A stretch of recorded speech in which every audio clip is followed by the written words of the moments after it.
नमस्कार, न्यूज की पाठशाला में आप सभी का स्वागत है। मैं हूं सुशांत सिन्हा। ये वो पाठशाला है जहां सबकी क्लास लगती है और खबर का चैप्टर बड़े विस्तार से खोलता हूं ताकि आप यहां से निकलें तो खबर के मास्टर होकर निकलें। न्यूज का फैमिली शो है, तो बिना वक्त गवाए शुरू करते हैं आज की पाठशाला।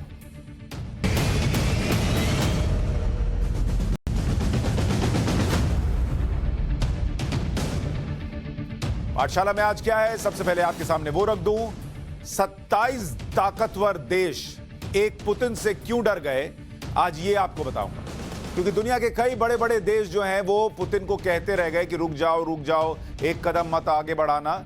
लेकिन पुतिन भी आगे बढ़े, सेना भी आगे बढ़ी, ये लोग क्यों चुप रहे? अकेला यूक्रेन पुतिन को कब तक रोकेगा, इस प्रश्न का जवाब भी आपको दूंगा। साथ ही यूक्रेन के सरेंडर के कितने घंटे बचे हुए हैं, ये सब जो चल रहा है ये कितनी देर और चलेगा, और रूस यूक्रेन में मोदी की डिप्लोमेसी का चैप्टर भी आपके लिए खोलूंगा। आज युद्ध में लीडर का फर्क समझाएंगे आपको कि क्या फर्क होता है अगर लीडर बदले तो। ये सारी बातें होंगी आज की इस पाठशाला में। लेकिन सबसे पहले आपको बताऊं, शुरू करते हैं आज डिप्लोमेसी का चैप्टर।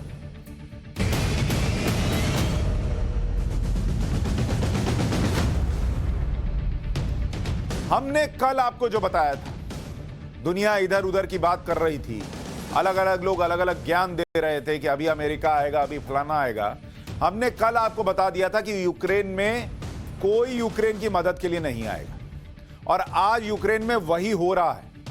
अब बाकी लोग वो कह रहे हैं जो हम कल कह रहे थे। 37 घंटे हो गए, यूक्रेन को कोई बचाने नहीं आया।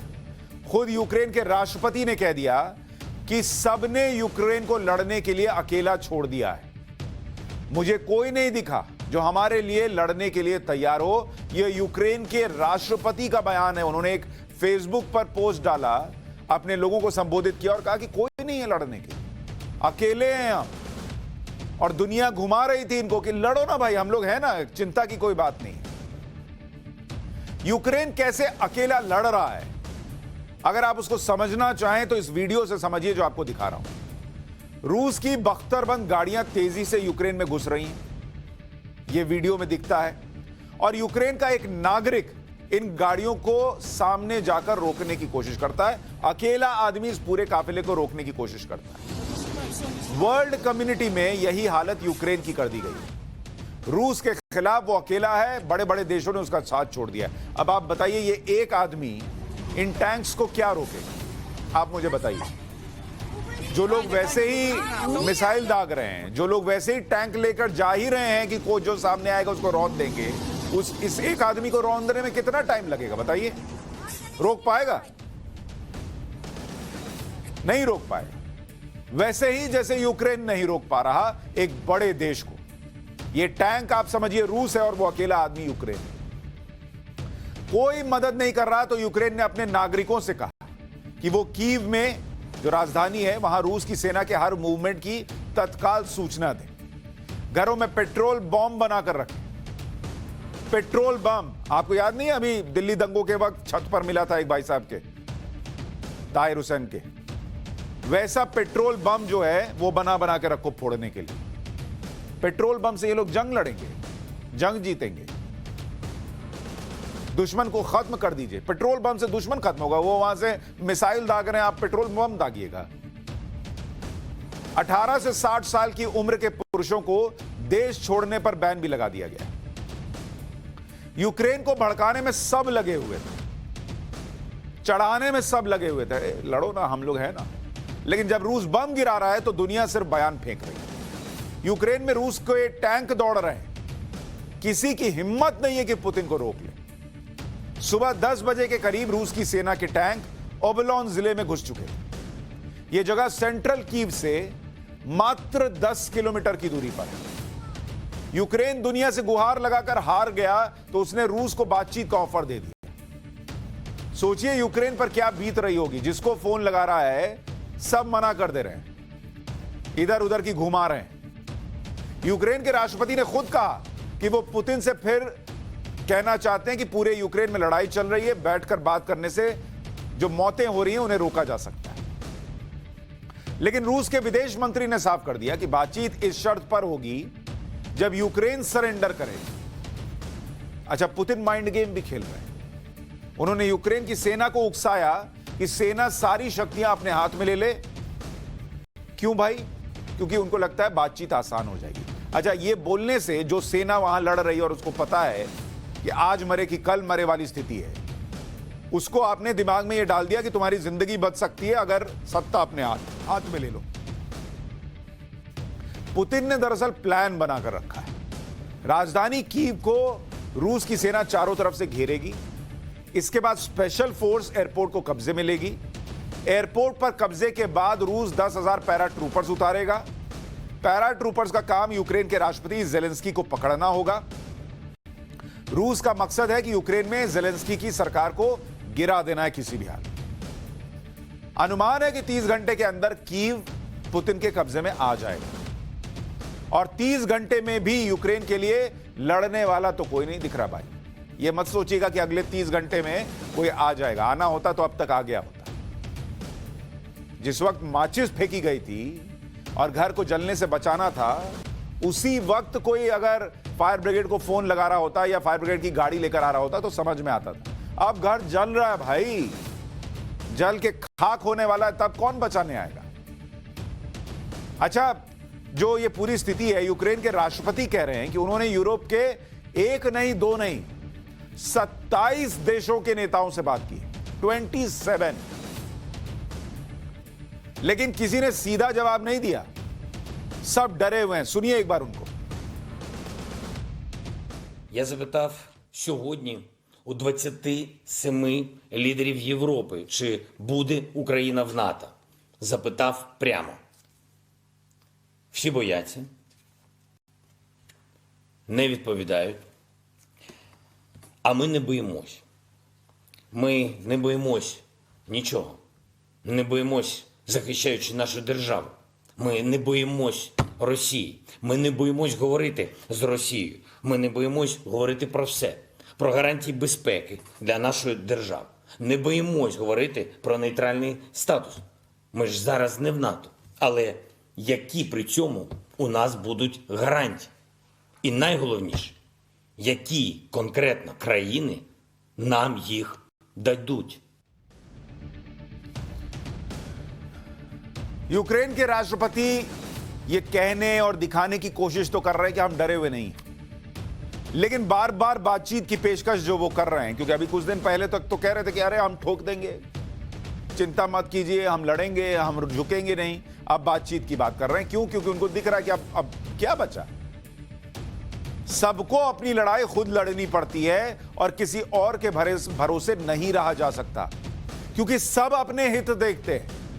दूसरे के लिए लड़ने तभी आते हैं जब उसमें कोई फायदा होता है। यूक्रेन के राष्ट्रपति ने कहा कि यूरोप के पास इतनी ताकत है कि वो रूस को हमला करके रोक सकता है। अगर तेजी से एक्शन हो जाए तो रूस को अब भी रोका जा सकता है।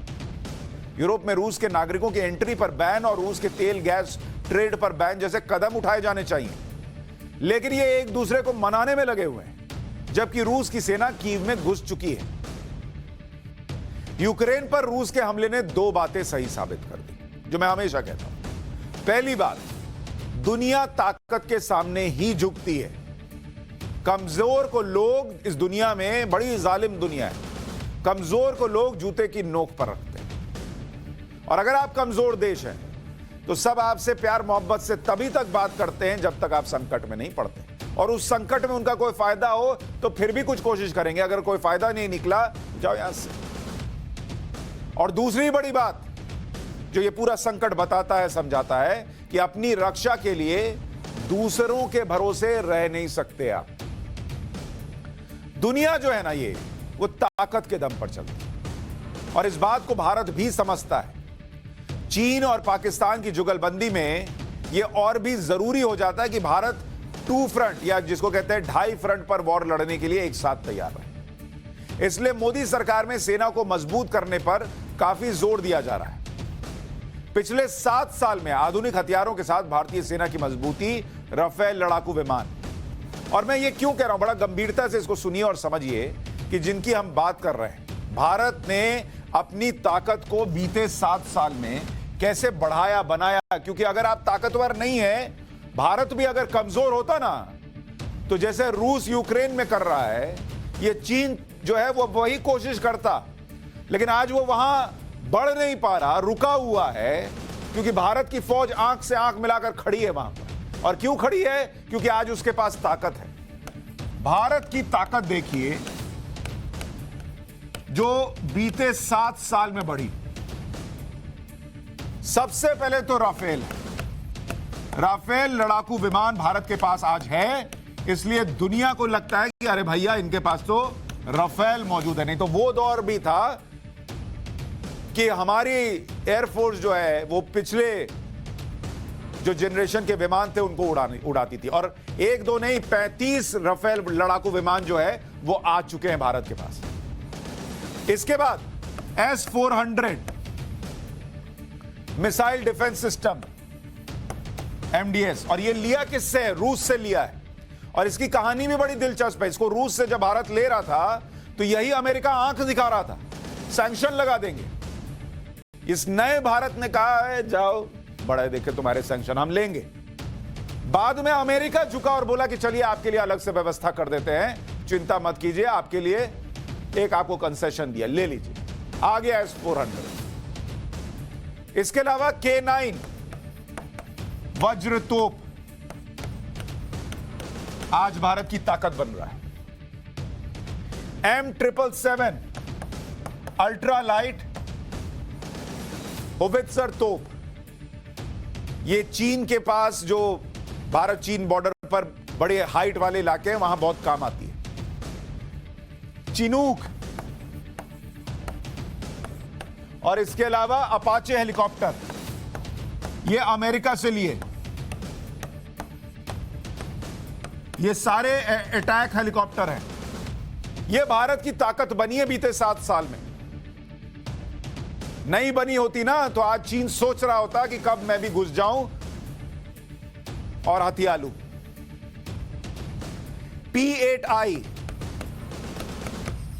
ये नेवी का सर्विलांस एयरक्राफ्ट सिस्टम है। पहला स्वदेशी aircraft carrier INS Vikrant, AK-203 assault rifle,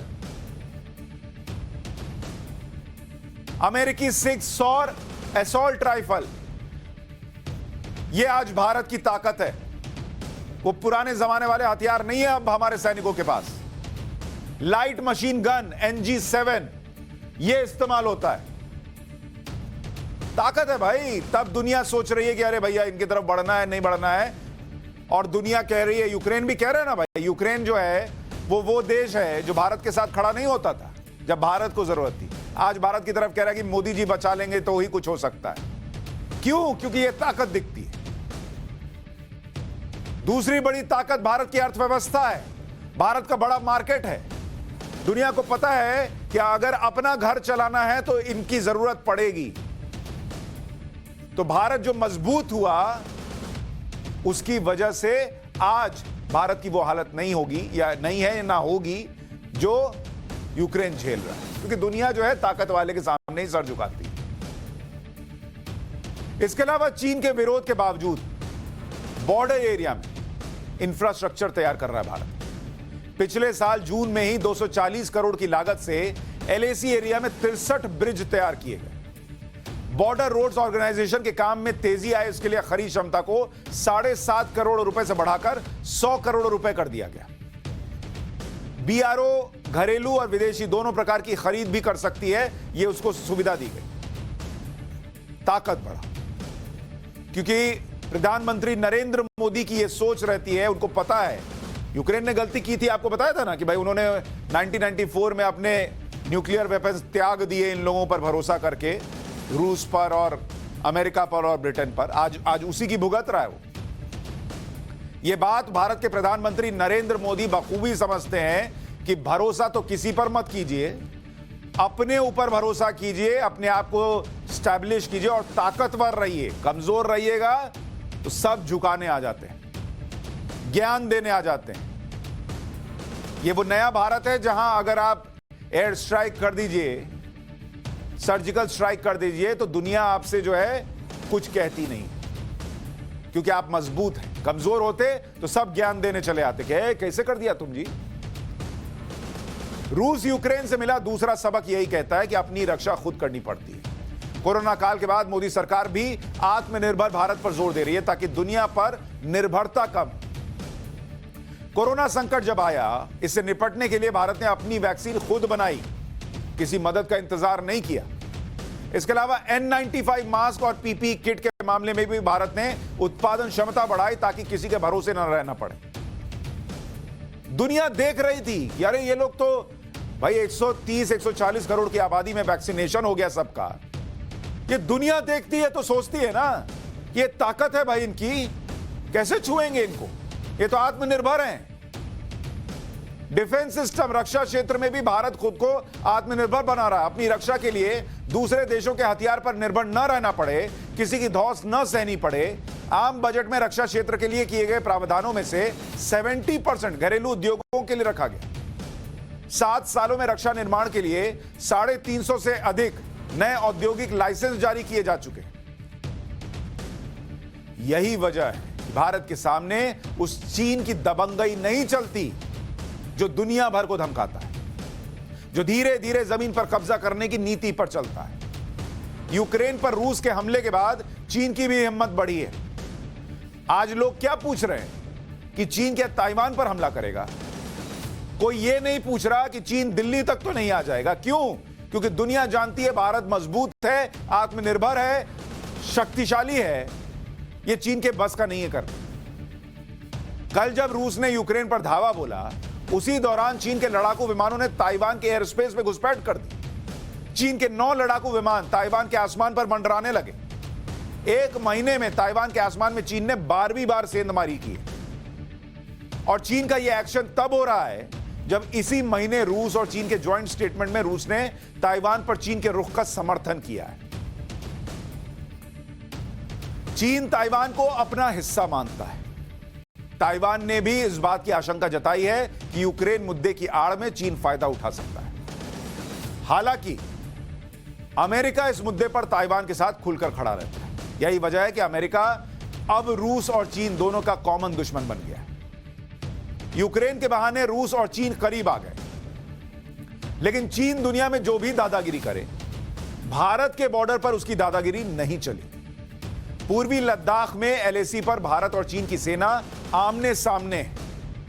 मई 2020 से भारत की सेना चीन से टक्कर ले रही है। बॉर्डर पर भारत ने चीन को कदम पीछे खींचने पर मजबूर किया। गलवान घाटी में हुई झड़प में भी भारत के शूरवीरों ने चीन को पटकनी दी। जब चीन ने बॉर्डर पर लाखों सैनिकों के साथ बड़ा मिलिट्री डिप्लॉयमेंट किया, तो भारत ने भी मिरर डिप्लॉयमेंट की नीति अपनाई। मतलब तुम खड़ा कर रहे हो 5, हम भी खड़ा कर देंगे 5। उतनी फौज उतार दी भारत ने जितनी चीन ने तैनात की थी। राफेल खड़ा कर दिया अलग। करो घुसो, बताता हूं तुमको। जमा देने वाली सर्दी में भी भारत की सेनाएं चीन के आगे डटी रहीं। चीन सोच रहा था अरे ठंड पड़ेगी, ये लोग वापस लौट जाएंगे।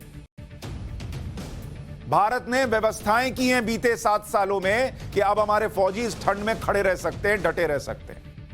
चीन के सैनिकों के लिए भयंकर सर्दी का सामना करना मुश्किल हो गया, लेकिन भारत के सैनिक, जो उनका जज्बा है, टिके रहे। सैन्य ताकत के साथ भारत ने डिप्लोमेटिक तरीके से भी चीन को मुंहतोड़ जवाब दिया। अंतर्राष्ट्रीय मंच पर चीन की विस्तारवादी नीति का विरोध किया। चीन के महत्वाकांक्षी one belt one road project का खुलकर विरोध किया। क्वाड देशों का साथ मिलकर भारत ने युद्धाभ्यास किया और चीन की धमकियों को सिरे से खारिज कर दिया। यह नया भारत है। यह आंख से आंख मिलाकर बात करता है और इसीलिए इसकी हालत यूक्रेन वाली नहीं। अगर डिप्लोमेसी की बात करें तो रूस यूक्रेन के युद्ध में भारत का स्टैंड सबसे बैलेंस है।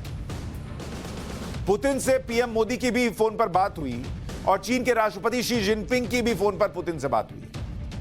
दोनों बातचीत में अंतर क्या है वो आपको बताता हूं। पीएम मोदी ने पुतिन से कहा कि रूस और नेटो के बीच मतभेदों को सिर्फ ईमानदार और वास्तविक बातचीत से ही सुलझाया जा सकता है। हिंसा को तत्काल खत्म किया जाना चाहिए और सभी पक्षों को कूटनीतिक बातचीत से रास्ते पर लौटने की ठोस कोशिश करनी चाहिए। यह भारत के प्रधानमंत्री ने समझाया। उधर शी जिनपिंग की जब पुतिन से फोन पर बात हुई तो शी जिनपिंग क्या बोले सभी पक्ष कोल्ड वॉर माइंडसेट को छोड़ें और एक दूसरे की सुरक्षा चिंताओं को समझें।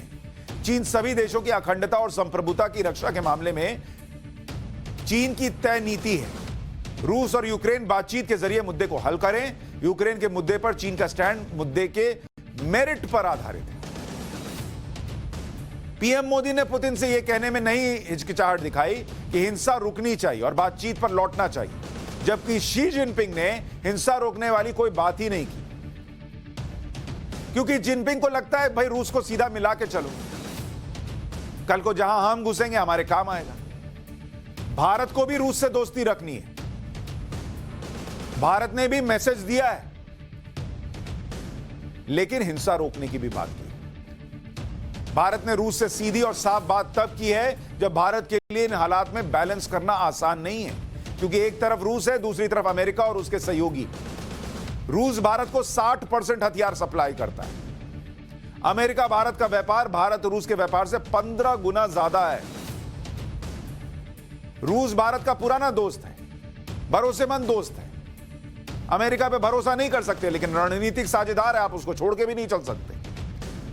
रूस भारत के साथ मुश्किल वक्त में खड़ा रहा है। अमेरिका चीन के खिलाफ भारत के साथ क्वाड का मोर्चा बना रहा है या बना चुका है। अब अगर भारत रूस के खिलाफ बयान देगा तो रिश्ते बिगड़ेंगे और इसका सीधा फायदा किसको होगा? चीन को होगा। अगर वो रूस का समर्थन करेगा तो अमेरिका से रिश्ते प्रभावित होंगे। अगर भारत कुछ नहीं करेगा तो रूस और अमेरिका दोनों नाराज हो सकते हैं। भारत की हालत इस वक्त नुकीली धार वाली चीज पर चलने जैसी है। पाकिस्तान देखे ना, इमरान खान कूद कूद के पहुंच गए। जैसे नहीं होता है कि कोई तीन दोस्त हैं और एक को जो है साइड लगाए हुए और दो की बड़ी घनिष्ठता है, तो जैसे ही थोड़ा सा झगड़ा हुआ, जो तीसरा वाला है वो तुरंत पहुंचता कंधा पे हाथ रखने, देखे मैं बोला नहीं था, ये भरोसे के लायक ही नहीं है। तो पाकिस्तान रूस के पास जाकर ये कंधा देकर समझाने की कोशिश कर रहा है कि भारत जो है वो साथ नहीं है, हम तुम्हारे साथ है। लेकिन उसको ये नहीं पता कि रूस को भी पता है कि पाकिस्तान किसी के काम का ही नहीं है। अरे रूस थोड़ी पाकिस्तान से टेररिस्ट हायर करेगा कि कुछ कर्जे पर टेररिस्ट दे दो, हमको बम फोड़ना है। वो अपने आप में सक्षम है। ना पाकिस्तान का बाजार उसके काम का है, ना अर्थव्यवस्था उसके काम की, और ना पाकिस्तान की खुद की कुवत है कि वो रूस के किसी के काम आ सके, जो कि भारत कर सकता है। साफ है कि यूक्रेन संकट पर भारत के लिए तलवार की धार पर चलने वाली डिप्लोमेसी का मामला है, जिसमें एक मूव भी देश के हितों को नुकसान पहुंचा सकता है। यही वजह है कि मोदी सरकार एक एक कदम संभल कर उठा रही है, बैलेंस डिप्लोमेसी अपना रही है। रूस को कैसे साधा आपको समझना चाहिए। 31 जनवरी को यूएनएससी की, यूनाइटेड नेशन सिक्योरिटी काउंसिल की बैठक में यूक्रेन पर वोटिंग हुई, लेकिन भारत ने इसमें शामिल न होकर रूस को यह मैसेज दे दिया कि भाई हम तुम्हारे साथ हैं। ऐसा नहीं है कि तुम्हारी चिंता हमारी चिंता नहीं है, दोस्त हैं, तुम्हारी चिंता हमारी चिंता है, लेकिन यह भी है कि भाई हिंसा मत करो, साथ तुम्हारे रहेंगे, लेकिन मारपीट का समर्थन नहीं करेंगे। अमेरिका को कैसे साधा? प्रधानमंत्री मोदी ने कल रूस के राष्ट्रपति पुतिन से फोन पर बातचीत की, दुनिया को यह संदेश दिया कि भारत सिर्फ मूक दर्शक नहीं है, बल्कि वो एक्टिव है और रूस की आक्रामकता को कम करने की हर संभव कोशिश कर रहा है ताकि तनाव कम हो। इसलिए पीएम मोदी ने पुतिन से बातचीत में टकराव का हल संवाद से निकालने पर जोर दिया, तुरंत हिंसा बंद करने की अपील भी की। कोई सैंक्शन नहीं लगा दिया कि भाई अभी सैंक्शन ठोक देंगे। तो भारत जो है, नरेंद्र मोदी सरकार जो है, वो दोनों के साथ चल रही है, अमेरिका के साथ भी, रूस के साथ भी। भारत की प्रोएक्टिव डिप्लोमेसी का अंदाजा आप इस बात से लगा सकते हैं कि एक दिन में आप डिप्लोमेसी देखिए, पीएम मोदी की डिप्लोमेसी,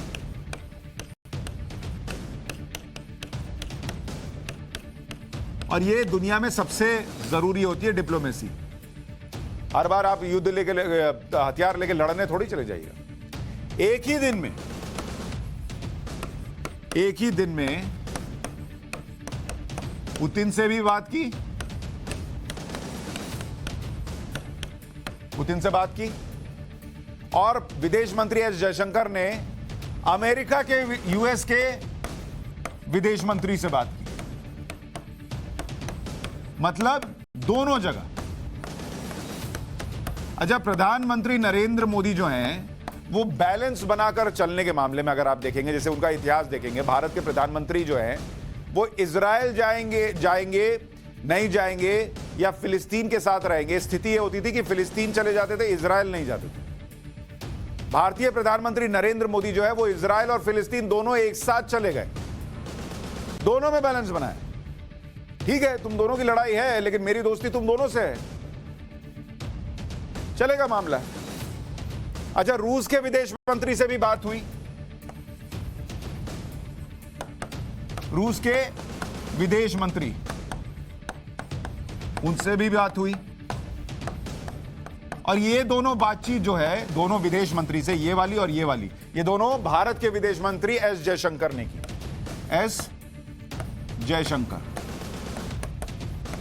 इन्होंने बातचीत। एस जयशंकर ने रोमानिया, हंगरी और स्लोवाकिया के विदेश मंत्रियों से भी बात की, क्योंकि वहां से भारतीयों को निकालना भी है ना भाई।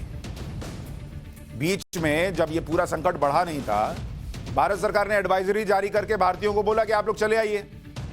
उस वक्त सबको लगा ये इतना थोड़ा ही होगा, अब फंस गए हैं तो सबको मदद चाहिए भाई, अपने लोग हैं तो बचाना तो है ही, तो सबसे बात करके हो रहा है कि सबको निकालना है। इसके अलावा यूरोपीय यूनियन के नेता और यूके के विदेश सचिव से भी बात की। रूस यूक्रेन युद्ध के 2 सबक हम आपको बता चुके हैं, एक तीसरा सबक भी है जो ये कहता है कि नेता का भी फर्क होता है। नेतृत्व किसके हाथ में है यह भी मायने रखता है। अब ये क्यों कह रहा हूं? यूक्रेन के राष्ट्रपति जेलेंस्की एक मशहूर कॉमेडियन रह चुके हैं और रूस के राष्ट्रपति व्लादिमीर पुतिन जासूस से राष्ट्रपति बने। अनुभव जो है वो पुतिन को राजनीति में 22 साल का अनुभव, जेलेंस्की को एक्सीडेंटल राष्ट्रपति माना गया कि बन गए, तो दोनों का फर्क है। एक कॉमेडियन से राष्ट्रपति बना, उसको जिंदगी भर लोगों को आप सटायर लिख के दूसरी चीजें लिखकर हंसाने का अनुभव है। एक आदमी जो स्पाई था, जासूस था, उसने चीजें देखी हैं, समझी हैं, वो राष्ट्रपति है। दोनों में फर्क होगा ना। एक अपने अनुभव से बना है, दूसरा जेलेंस्की जो है वो एक्सीडेंटल बन गए कि भाई बन गए बस। अच्छा, पुतिन की उम्र 69 साल है, जेलेंस्की जो है वो 44 साल के हैं, दोनों में ये भी फर्क है। यह बात सही साबित हुई कि लगातार अलर्ट के बावजूद जेलेंस्की खतरे को भांपने में नाकाम थे। वो ये नहीं समझ पाए, भाई बतौर नेता आपको ये समझना पड़ेगा ना कि ये लोग सिर्फ पीछे से कह रहे हैं लड़ो लड़ो लड़ो हम हैं, कि सच में आएंगे भी या नहीं। ना वो नेटो का समर्थन ले पाए, ना रूस की नाराजगी दूर कर पाए। अब जब कह रहे हैं कि हम बातचीत कर लेंगे, समझना था ना कि जब नहीं है इतनी स्थिति आपकी ऐसी कि भाई इनको आप 2 दिन भी तो नहीं रोक पा रहे ना, रूस को राजधानी में घुस गया। तो जब ये हालत थी कि 2 दिन नहीं टिक पाएंगे, कोई मदद करने नहीं आएगा तो क्या करेंगे, ये सब नहीं सोचना चाहिए था। सोचना चाहिए था ना। अब बातचीत का न्योता दे रहे हैं। अरे भाई, आप कॉमेडियन थे राष्ट्रपति साहब पहले, तो सोचते होंगे ना कि टिकट नहीं बिकेगा तब क्या करेंगे, ये वाला जोक नहीं चलेगा तो क्या करेंगे, पब्लिक नहीं हंस रही होगी तो कैसे लाफ्टर लगेगा। बैकअप प्लान तो रखिएगा ना। देश किस दिशा में आगे बढ़ेगा ये इस बात पर डिपेंड कर रहा है कि उस देश को लीड करने वाला नेता कौन है। और यहीं पर व्लादिमीर पुतिन दूसरे नेताओं से अलग दिखते हैं। पुतिन ने जासूस से राष्ट्रपति बनने तक का सफर तय किया। 1952 में पुतिन का जन्म हुआ। ये 1552 गलती से लिखा हुआ है, 1952 है, 1552 में जन्मे हैं तो उसके बाद जो इनका रिकॉर्ड बन जाएगा इतने साल हो जाएंगे। गलती हम लोग से भी होती है, कोई बात नहीं। लेनिनग्राड जो सेंट पीटर्सबर्ग में है, वहां पर इनका जन्म हुआ था। पुतिन के 2 भाइयों का बचपन जो है वो बचपन में ही बीमारी से निधन हो गया। बचपन में लड़ाई झगड़ों का सामना करने के लिए पुतिन ने जूडो सीखा। पुतिन के दादा लेनिन और स्टालिन के पर्सनल कुक थे। पुतिन के पिता सोवियत संघ की नौसेना में काम करते थे। 1975 में पुतिन ने सोवियत खुफिया एजेंसी KGB, बहुत खतरनाक मानी जाती है, उसको ज्वाइन किया।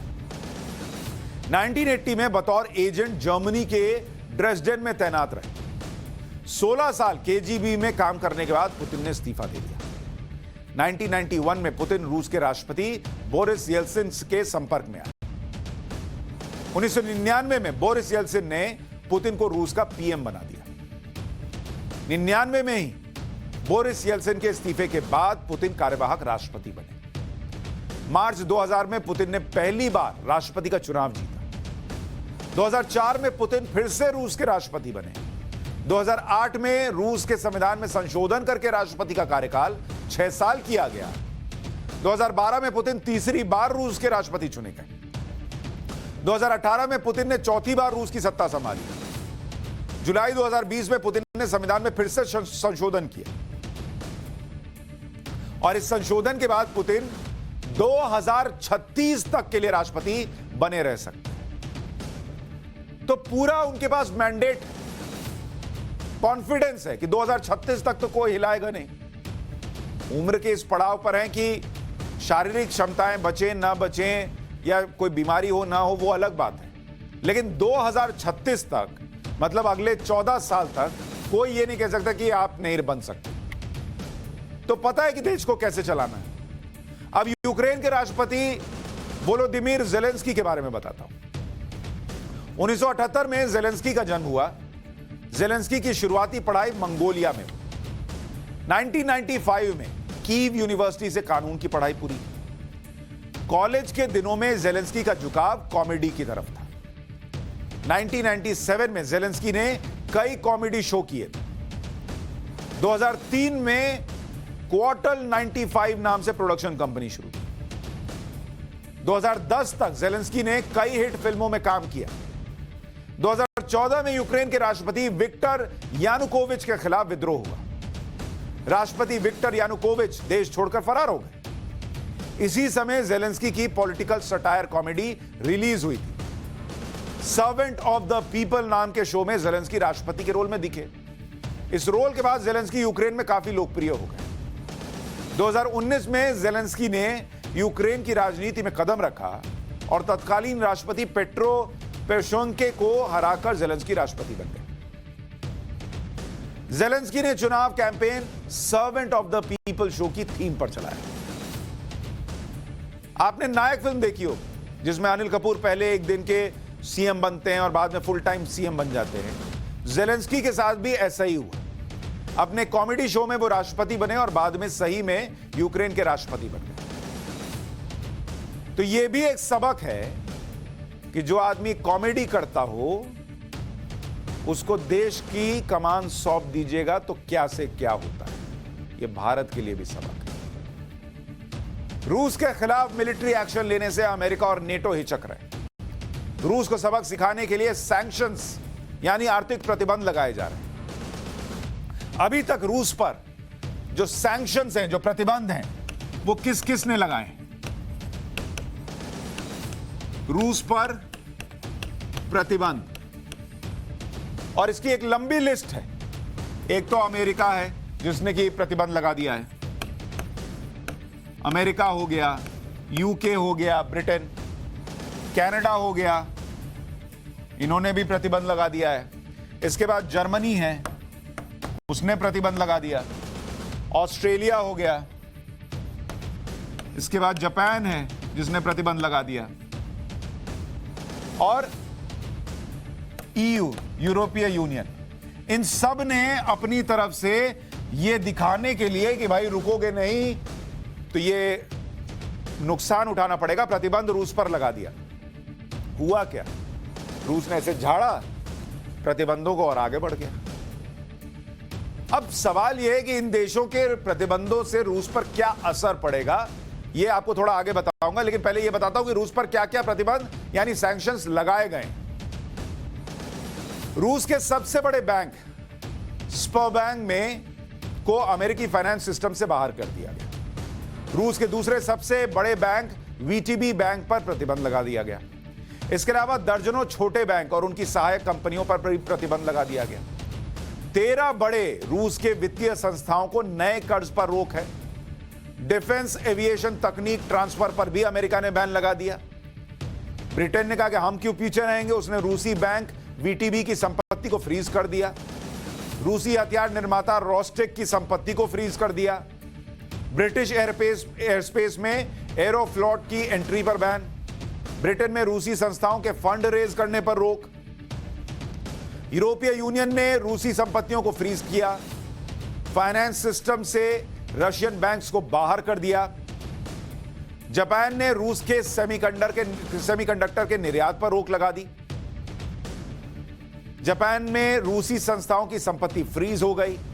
जर्मनी ने भी रूस की नॉर्ड स्ट्रीम 2 गैस पाइपलाइन पर रोक लगा दी है। कनाडा, ऑस्ट्रेलिया ने भी इसी तरीके के प्रतिबंध रूस पर लगाए। मतलब इतने सारे प्रतिबंध लगे। अब सवाल यह होगा आपके मन में कि इतने प्रतिबंधों के बाद ऐसा क्या असर पड़ रहा है रूस पर कि उसको फर्क नहीं पड़ा। दरअसल इन प्रतिबंधों का रूस पर कोई खास असर होगा नहीं, क्योंकि रूस के बड़े बैंक ग्लोबल फाइनेंस सिस्टम में काफी दखल रखते हैं। उन पर बैन से दूसरे देशों पर भी असर होगा। रूस के बड़े बैंक रिटेल बैंकिंग नहीं करते, उन पर ज्यादा असर नहीं पड़ेगा। अमेरिका के प्रतिबंधों से रूस के छोटे बैंकों को नुकसान उठाना पड़ सकता है।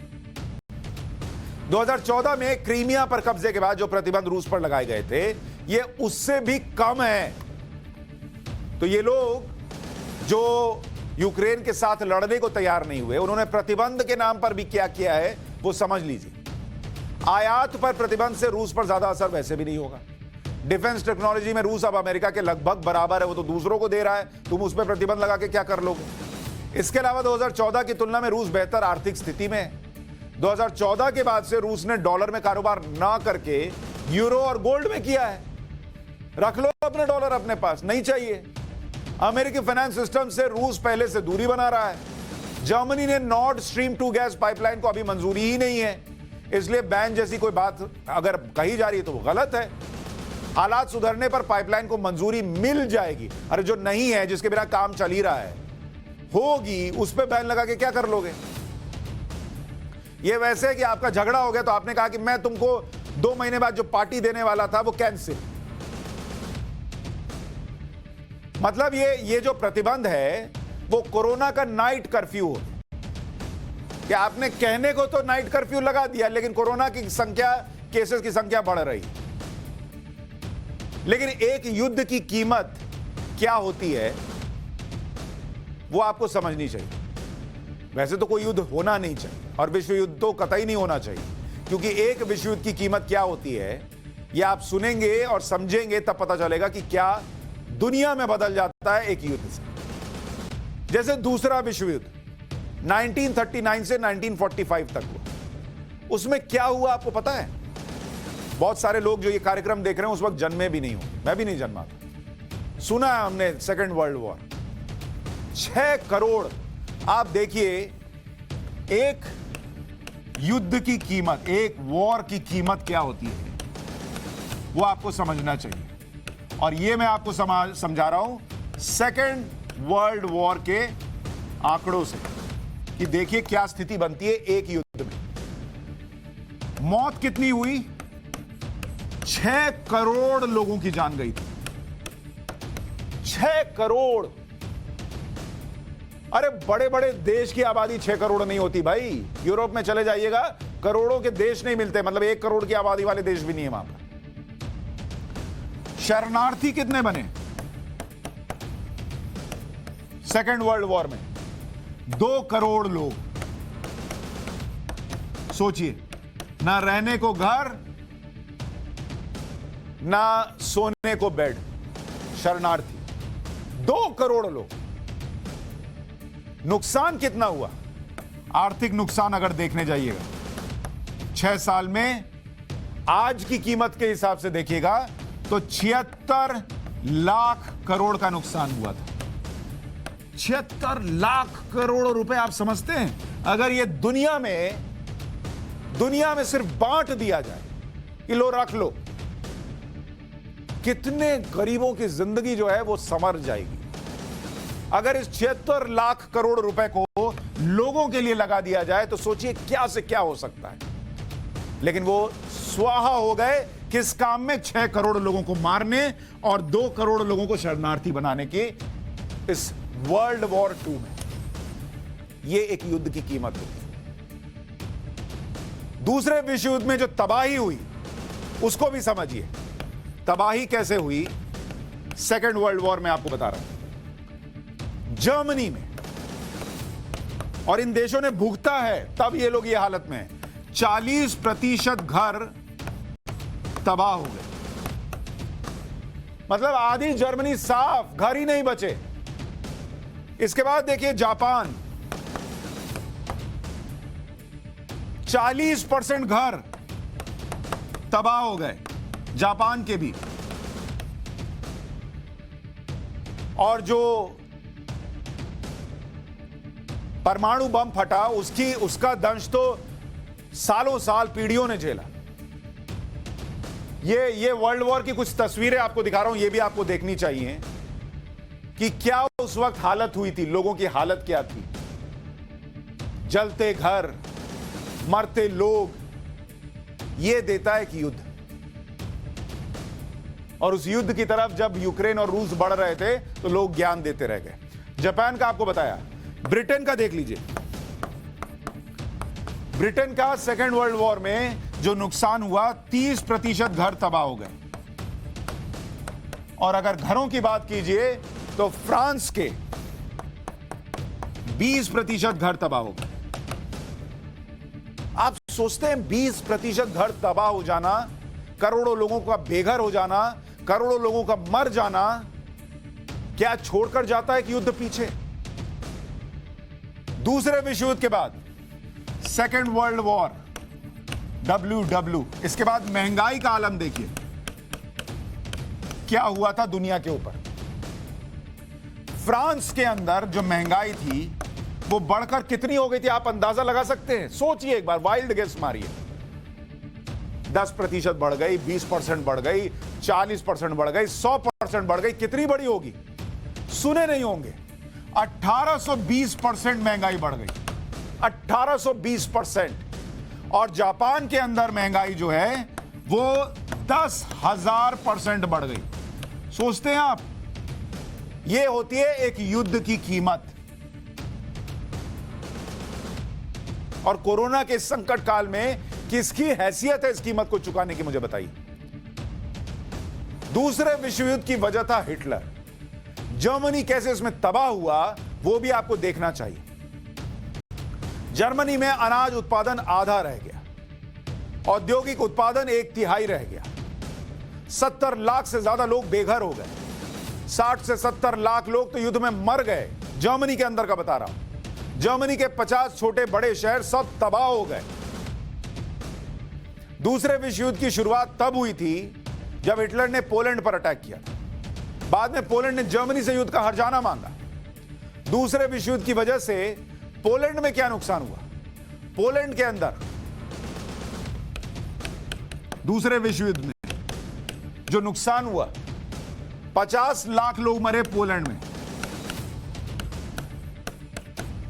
यह पोलैंड का नुकसान था।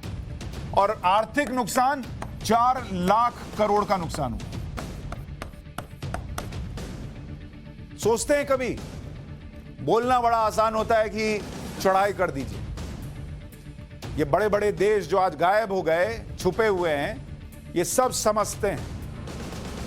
चाहते तो युद्ध रोक सकते थे, लेकिन तब चढ़ा रहे थे कि आगे बढ़ो ना। युद्ध के बाद रिकवरी आसान नहीं होती। दूसरे विश्व युद्ध के बाद यूरोप के कई देशों में भूखमरी के हालात थे। लोग ठंड में बेघर थे, अर्थव्यवस्था ठप पड़ गई थी। 1945 में दूसरा विश्व युद्ध खत्म हुआ। 1952 में यूरोप की अर्थव्यवस्था युद्ध के पहले यानी 1932 से पहले की स्थिति में पहुंची। मतलब 7 साल जब दुनिया आगे बढ़ रही थी, 1945 से लेकर 1952 तक, तब यूरोप जो है वो अभी मतलब 1952 से 13 साल पीछे 1939 की स्थिति में आ पाया। सोच रहे हैं, दुनिया से 13 साल पीछे चल रहा था, 7 साल रिकवरी करने के बाद। यह होती है कि युद्ध की कीमत। अभी कोरोना से दुनिया रिकवर कर रही है, लेकिन कोरोना की वजह से ग्लोबल इकोनॉमी को अगर आप देखने जाइएगा, कोरोना से जो नुकसान हुआ है, वर्ल्ड वॉर की तो हम बात कर ही रहे हैं, लेकिन कोरोना के इस काल में जो नुकसान हुआ दुनिया को, 8 लाख करोड़ डॉलर का नुकसान दुनिया को हुआ है। ये कोई मामूली नुकसान है जो इस वक्त दुनिया जो है वो फिर से इस तरीके के किसी और बड़े नुकसान को जो वर्ल्ड वॉर या दूसरे वॉर्स में हुआ उसको सहने के लिए तैयार हो? पिछले साल तक ग्लोबल जीडीपी पिछले साल तक 3.3% तक कम हो गई थी। 2020 के अंत तक दुनिया में 25 करोड़ नौकरियां गई, 25 करोड़ प्लस नौकरियां गई। अब आप बताइए ये कम नुकसान है क्या जो हम युद्ध लड़े? दुनिया के 3.7 करोड़ लोग यानी 3 करोड़ 70 लाख लोग गरीबी रेखा के नीचे आ गए। 2030 तक 20 करोड़ और लोग गरीबी रेखा के नीचे चले जाएंगे और दुनिया युद्ध की तरफ बढ़े।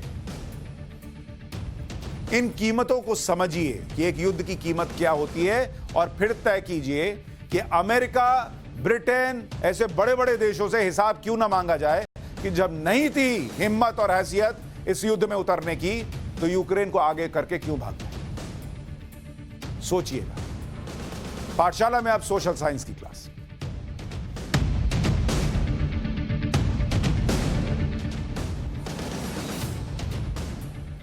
आपको याद होगा हमने पाठशाला में दिल्ली के आंगनवाड़ी वर्कर्स और हेल्पर्स की आवाज उठाई थी जो सीएम अरविंद केजरीवाल के घर के पास हफ्तों से धरने पर बैठी थी। कोई दूसरा चैनल, कोई और इनकी आवाज नहीं उठा रहा।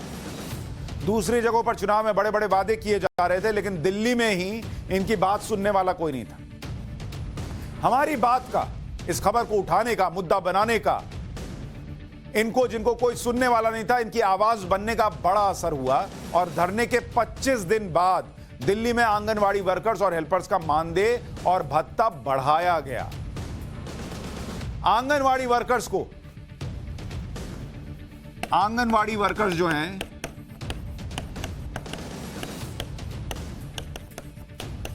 इनको पहले जो मिल रहा था 9,678 रुपया मिलता था और 200 रुपया मोबाइल अलाउंस। मोबाइल के लिए 200 रुपया में क्या मोबाइल रिचार्ज होता होगा सोचिए। अब इसे बढ़ाकर ये 9,678 रुपया जो है इसको 11,220 रुपया किया गया है और मानदेय जो है मानदेय वो 1,500 रुपए कर दिया गया। कन्वेंस और मोबाइल अलाउंस मिला के तो अब ये जो कुल राशि है ये बढ़कर हो जाएगी 12,720 रुपया। आंगनवाड़ी हेल्पर को 4,839 रुपए मिल रहे थे, अब इसे बढ़ाकर कर दिया गया है 5,610 रुपया और 1,200 रुपए कन्वेंस मोबाइल अलाउंस, तो कुल मिलाकर हो जाएगा 6,810 रुपया। इनकी मांग थी कि वर्कर्स को 25,000 और हेल्पर्स को 20,000 रुपए मिले, लेकिन वर्कर्स और हेल्पर्स का कहना है कि विधायकों की सैलरी तो 66% बढ़ाई थी और उनकी सैलरी में मामूली बढ़ोतरी की है, इसलिए वो इस झांसे में नहीं आएंगी।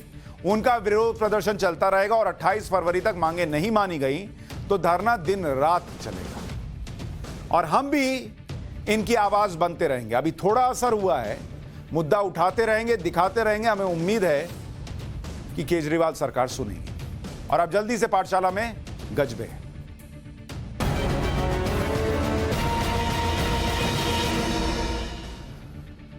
यूक्रेन पर रूस के हमले के तनाव के बीच आज गजबे है में एक आपको गजब का वीडियो दिखाता हूं। यह वीडियो गोरखपुर की एक चुनावी रैली का है। शिवसेना के नेता मंच पर भाषण दे रहे हैं और गौर से बगल में खड़े हुए युवा नेता को मास्क पहनते हुए देखिए। N95 मास्क उसको दिया गया और पहनने में जो हालत हुई उसको देखिए जरा, फुल फ्रेम देखिए।